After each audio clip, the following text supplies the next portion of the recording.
Alrighty, it's February 14th. This is our Sweethearts Day thing, right? Share your love with cards and gifts and candies.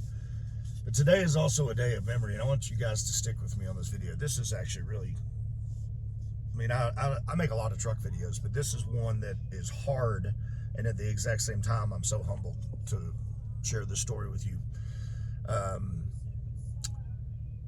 If you guys are of my age or you're a study of history, you know that in November of 1979, the U.S. Embassy was taken over essentially by Iranians. Sharia law placed into effect, and they went in and they took hostages that were kept for 444 days, as I recall, before Carter couldn't do a daggum thing because he was feckless. And Reagan came in, and as soon as the inauguration was over, he went over and got our hostages. What a lot of people don't know, this is one of the most important pieces in kind of American history, in my opinion. February 14th, 1979, the same year, they had what they called an open house at the Iranian U.S. Embassy, in Iran. And Sergeant Ken Krause, United States Marine Corps, was one of the ones on security detail that day. And they came in, and they took his M16 and they handed him a shotgun, an empty shotgun. Can't make that up. A few hours later, the embassy is overrun. Ken is shot in the head, in the chest. And even while shot, there were multiple people taken hostage. Ken negotiated the release while bleeding out of 20 hostages. Shortly after that, Ken is taken to an off-site location, and for the next 7 days, he is tortured.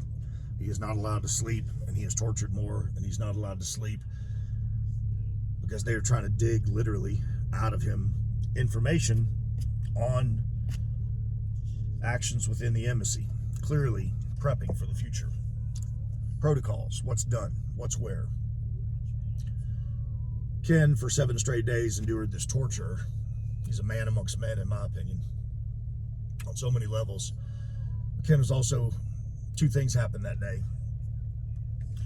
The reason I'm sharing this story is because in 2018, I went down to Texas, and we had a big business venture and things that were going on down there. And it was a bunch of us hosted an event where we brought in wounded police officers and military people that have been paralyzed, you name it, any imaginable injury. And we honored them one at a time. And we had a lot of people there. And Ken came walking in, and I'm looking at this guy, and I'm going, man, I know this guy from somewhere. And I truly did not remember the name, but I remembered the face.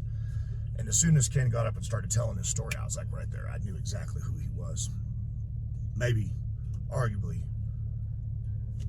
one of the most amazing stories ever, because as I shared, Ken was tortured, Ken was taken away, Ken was taken to court.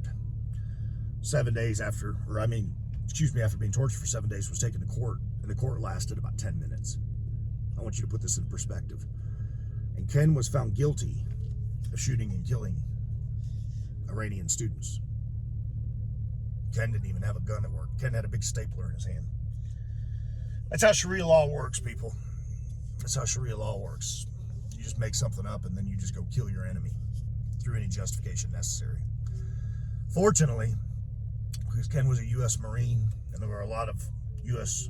Marine leadership pretty pissed off, I'm guessing, at the time, at the door of the White House, the U.S. ambassador to Iran managed to negotiate the release of Ken Krause. Took Ken back to the embassy, and then eventually brought him home. The trials that Ken has gone through over the last 47 years, today, marking the day, Ken wrote a book about it. And when I met him in 2018, we started talking. I'll just show you something real quick. Let's see, Ken. So I don't know if you can see that, but that's Ken Krause. That says yesterday. This scrolls back 6 years. I could sit here and do this for 2.5 hours. Ken and I text every day, sometimes multiple times a day. Ken will send me things.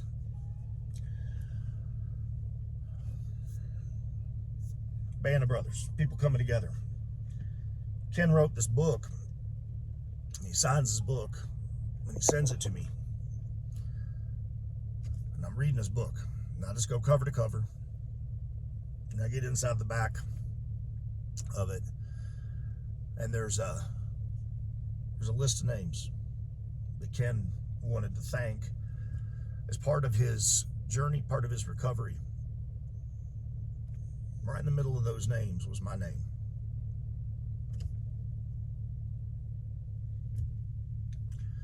I get a lump in my throat thinking about it because I go, I don't even know what I did. But Ken told me a story. It's very simple. It was in Texas. Ken had thrown back a couple. He really struggled with this thing, and still to this day has his demons. Ken shared something with me. He said, there's 2 things that I learned while I was in that prison and I was being tortured. 1, don't ever trust a Muslim that practices Sharia law. And number 2, I knew that Jesus Christ died for my sins, and I knew I was going to be executed. So the only thing I could think to do was to get as many hostages out as I could and save as many people as I could. And that right there, friends, is why Ken Krause is important to America and American history, because that was the trial run for the takeover of the embassy. They wanted to see if they could breach it. And somewhere in the midst of it, somebody took away their weapons and handed them unloaded weapons. Like I said, many questions to be answered, but to this day, 47 years to the day, Ken Krause is still here. Ken lives down in Georgia. Ken, after leaving the Marine Corps, became a detective of law enforcement. He has served his country honorably his entire life. And I don't think he's ever asked for anything. I've never heard the man ask for anything. But he told me, he says, I wanted to thank you, put your name in my book, because you walked a journey with me that most people weren't willing to walk. And that was just to sit there and listen to me and hold me. And we did one night. Ken was just smoked gone that night. And I just let him sit next to me and just let him fall over and pass out as he cried himself to sleep.